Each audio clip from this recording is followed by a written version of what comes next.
Hello students, welcome back to our Educational Academy online YouTube channel.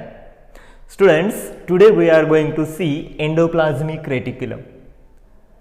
Endoplasmic reticulum means the network-like structure present inside the plasma membrane.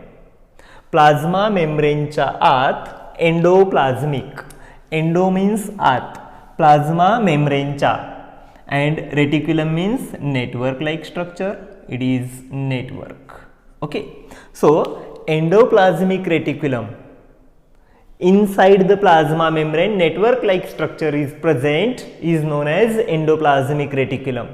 Endoplasmic reticulum is in connection with nuclear envelope. Nuclear envelope जे असतं त्या nuclear एनव्हलपच्या कनेक्शनमध्ये असलेलं हे network like structure आहे. This network like structure provides mechanical strength to the plasma membrane. हे जे plasma membrane इथं असेल या प्लाझ्मा मेम्ब्रेनला काय करतंय, हे एंडोप्लाझमिक रेटिक्युलम सपोर्ट प्रोव्हाइड करतं, मेकॅनिकल स्ट्रेंथ प्रोव्हाइड करतं. This endoplasmic reticulum is present in a eukaryotic cells only. बघा ते कशाच्या कनेक्शनमध्ये आहे, न्यूक्लियसच्या. मग न्यूक्लियस प्रोकॅरियोट्समध्ये ॲब्सेंट असतं. मग obviously this endoplasmic reticulum is present in a eukaryotic cells only. आहे की नाही, कारण न्यूक्लियस कोणामध्ये प्रेझेंट असतं, यूकॅरियोट्समध्ये. One more thing, in case of some eukaryotic cells like mature RBC. बघा मॅमल्समध्ये मोस्टली मॅच्युअर आरबीसीमध्ये endoplasmic reticulum is absent. Prokaryotes आणि प्रोकॅरियोट्स आणि RBC, mature RBC of mammals याच्यामध्ये endoplasmic reticulum is absent. This endoplasmic reticulum is a network like structure in connection with nucleus. आणि आता हे endoplasmic reticulum जे आहे ते कशापासून बनलेलं आहे ते आपण बघूयात. बघा endoplasmic reticulum is composed with cisternae. Cisternae म्हणजे काय, cisternae means a parallelly arranged tubules connected with one another and forms a sac like structure. What is cistern? Cistern is composed with a tubular sac like structures connected with one another. बघा एक tubule is connected with another tubule and it forms a sac like structure is known as cistern. Cistern is the major component of endoplasmic reticulum. आणि या सिस्टर्नेमध्ये जे synthesis आहे तो सिंथेसिसमध्ये हा actively participate असणारा घटक आहे कोणाचा, एंडोप्लाझमिक रेटिक्युलमचा. मग या सिस्टर्ने जे आहेत, cisternae are filled with a fluid. बघा या सिस्टर्ने ज्या आहेत त्या सिस्टर्ने काही फ्लुइडनी भरलेले असतात, त्याच्यामध्ये एक जेली लाईक स्ट्रक्चर सापडतं. This fluid is known as endoplasmic matrix. This fluid is known as endoplasmic matrix and this fluid is slightly differ from cytoplasm. बघा न्यूक्लियसच्या बाहेर जो जेली लाईक फ्लुइड आपल्याला सापडतो, this is we call it as a cytoplasm, right. आणि या cytoplasm पेक्षा थोडासा वेगळा असलेला काय आहे, हा एंडोप्लाझमिक मॅट्रिक्स आहे जो फक्त पॅरलली अरेंज्ड एंडोप्लाझमिक रेटिक्युलमच्या आतमध्ये सापडतो, right. These borders of endoplasmic reticulum are composed with double membrane structure composed with lipid and proteins. जसं प्लाझ्मा मेम्ब्रेन बनलेलं आहे ना, फ्लुइड मोझाईक मॉडेल आपण बघितलं, अगदी तसंच या आउटलाइन्स ज्या आहेत कशाच्या, सिस्टर्नेच्या किंवा एंडोप्लाझमिक रेटिक्युलमच्या, या लिपिड मोझाईक मॉडेलनी बनलेले असतात, बायलिपिड लेअरनी बनलेले असतात. It is membranous structure. So these cisternae are actively participates in synthesis. Endoplasmic reticulum, in endoplasmic reticulum this cisternae are present in a more number and only arranged in a parallel manner. So this is cisternae, right. Second component of that endoplasmic reticulum is tubules. बघा नावाप्रमाणे tubular structures are present tubular structures are present and arrange irregularly. या मात्र इथं कशाही इररेग्युलरली arrange असतात endoplasmic रेटिक्युलममध्ये आणि याच tubules पुन्हा मेकॅनिकल स्ट्रेंथ प्रोव्हाइड करायचं काम करतात.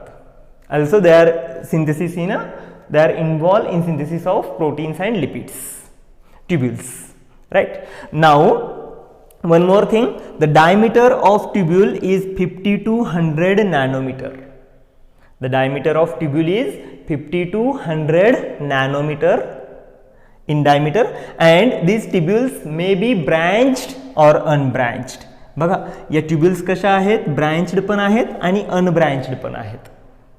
Right. So these are tubules and finally it is composed with what? Endoplasmic reticulum is composed with vesicles.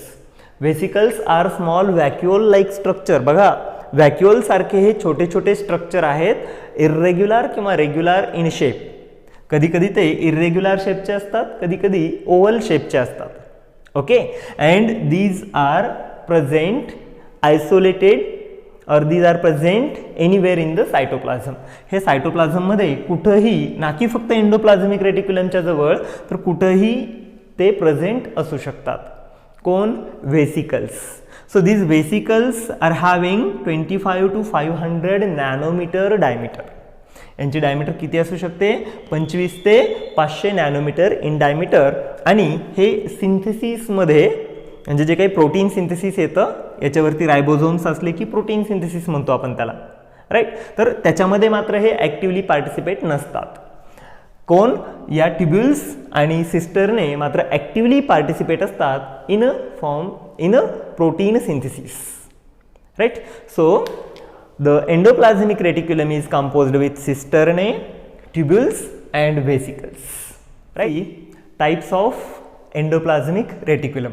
बघा एंडोप्लाझमिक रेटिक्युलमचे दोन प्रकार पडतात आणि त्यातला पहिला प्रकार आहे स्मूथ एंडोप्लाझमिक रेटिक्युलम आणि दुसरा प्रकार आहे रफ एंडोप्लाझमिक रेटिक्युलम. आता as name itself indicates that smooth endoplasmic reticulum जे स्मूथ आहे म्हणजेच ज्याच्या आउटर सरफेस कशा आहेत? स्मूथ आहेत. त्याच्या मेम्ब्रेनवरती कुठलीही रफनेस नाही आहे. ज्याचे मेम्ब्रेन काय आहेत? एकदम क्लिअर आहेत. This clear surface of endoplasmic reticulum is known as smooth endoplasmic reticulum.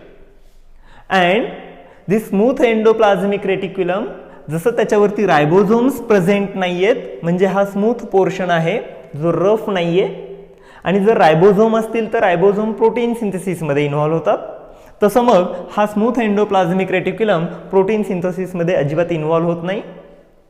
Right. So this is smooth endoplasmic reticulum. आणि या स्मूथ एंडोप्लाझमिक रेटिक्युलममध्ये फॅटचं सिंथेसिस केलं जातं. ओके. जे सेलला रिक्वायर फॅट्स आहेत किंवा ॲडिपोज टिश्यूमध्ये स्पेशली त्या स्मूथ एंडोप्लाझमिक रेटिक्युलमचं फंक्शन जास्त असतं. So these are smooth endoplasmic reticulum. आणि जे दुसरं एंडोप्लाझमिक रेटिक्युलमचा प्रकार आहे त्याला म्हणायचं rough endoplasmic reticulum.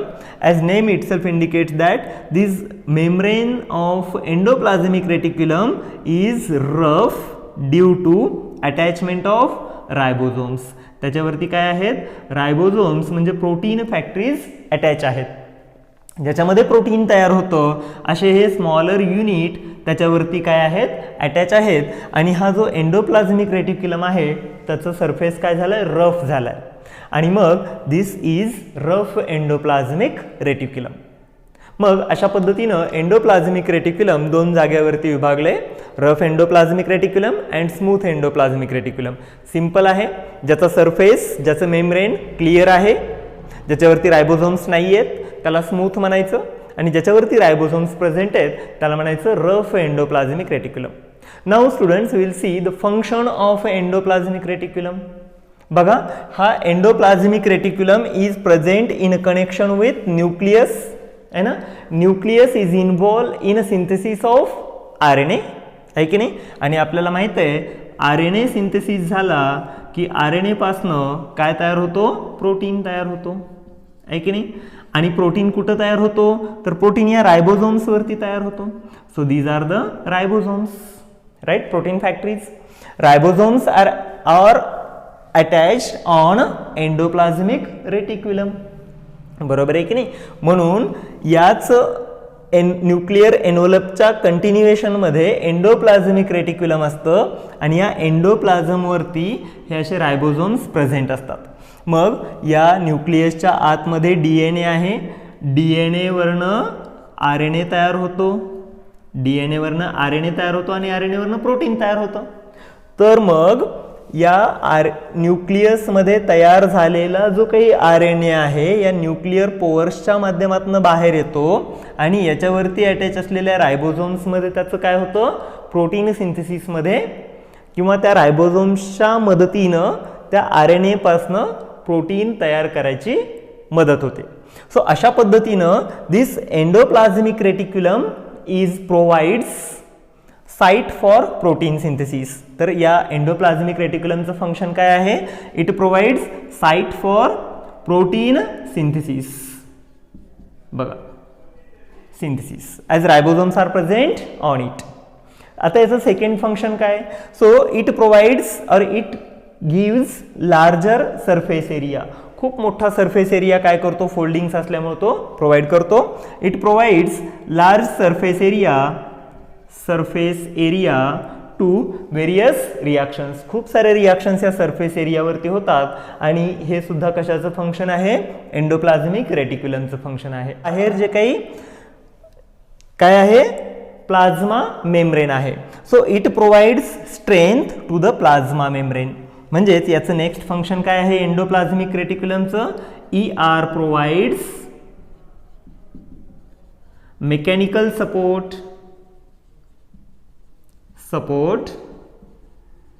To plasma membrane. Plasma मेम्ब्रेनला मेकॅनिकल सपोर्ट तो काय करतो, प्रोव्हाइड करतो, स्ट्रेंथ प्रोव्हाइड करतो.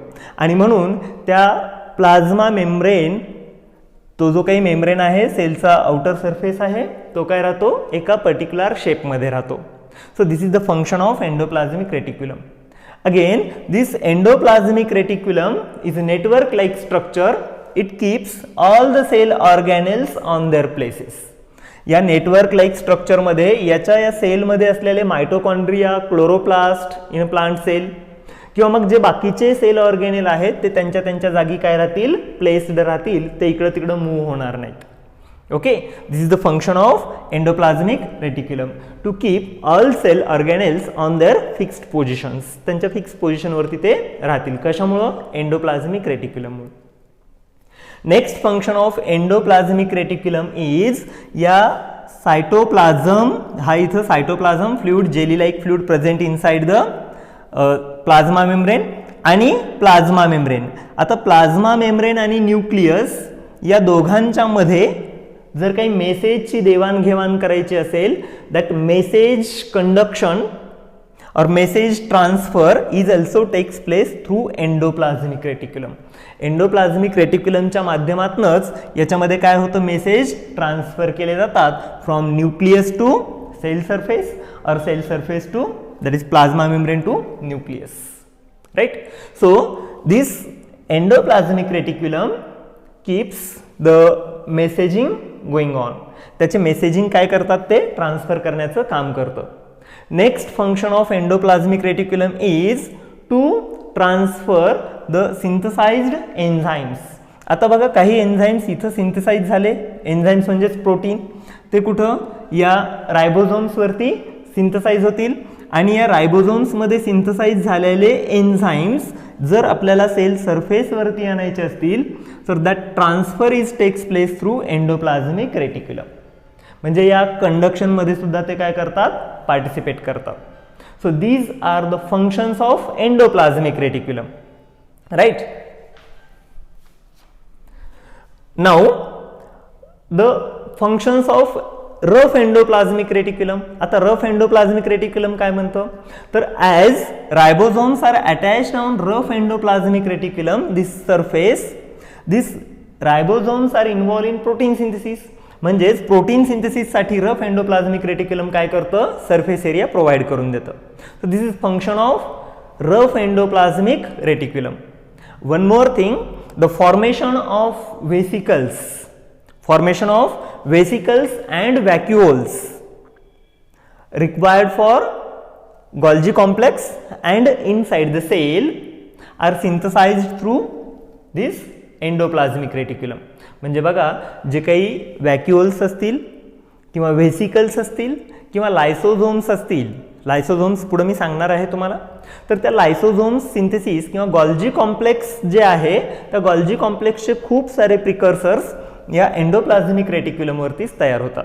म्हणजेच लिपिड आणि प्रोटीनचं जे काही मेम्ब्रेन तयार होण्याचं काम आहे, मेम्ब्रेन सिंथेसिसचं फंक्शन आहे, ते सुद्धा या एंडोप्लाझमिक रेटिक्युलममध्ये बऱ्यापैकी होतं. अशा पद्धतीनं हे endoplasmic reticulums are present in the cell, especially in eukaryotic cell, and actively involved in a synthesis. Right? Now, the smooth endoplasmic reticulum it is not having ribosomes, so it is smooth, and this smooth endoplasmic reticulum is involved in a synthesis of fats. तर हे smooth endoplasmic reticulum fat सिंथेसिसमध्ये involve असतं आणि fat synthesis जास्तीत जास्त ॲडिपोज टिश्यूमध्ये होतं, मग त्याच्यामध्ये हे स्मूथ एंडोप्लाझमिक रेटिक्युलम जास्त ॲक्टिव्ह असतं. One more important function of smooth endoplasmic reticulum is to detoxification.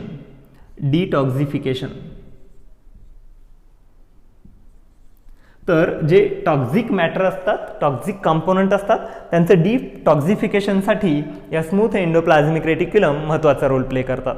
आता तुम्ही म्हणाल या स्मूथ एंडोप्लाझमिक रेटिक्युलम कशा तयार होतात, तर स्मूथ एंडोप्लाझमिक रेटिक्युलम तयार होण्यासाठी यावरचे फक्त रायबोझोम्स काढून टाकले जातात आणि rough endoplasmic reticulum itself involve in a synthesis of smooth endoplasmic reticulum. याच रफ एंडोप्लाझमिक रेटिक्युलमवरनं स्मूथ एंडोप्लाझमिक रेटिक्युलम तयार होतं. सो रायबोझोम्स अटॅच होण्यामागचं एक कारण आहे, कारण या रायबोझोम्सवरती काही रिसेप्टार्स असतात आणि हे रिसेप्टार्स या एंडोप्लाझमिक रेटिक्युलमला काय होतात, मॅच होतात, आणि म्हणून या रायबोझोम्स आणि एंडोप्लाझमिक रेटिक्युलम एकमेकांना अटॅच होतात. So these are the functions of endoplasmic reticulum. Thank you.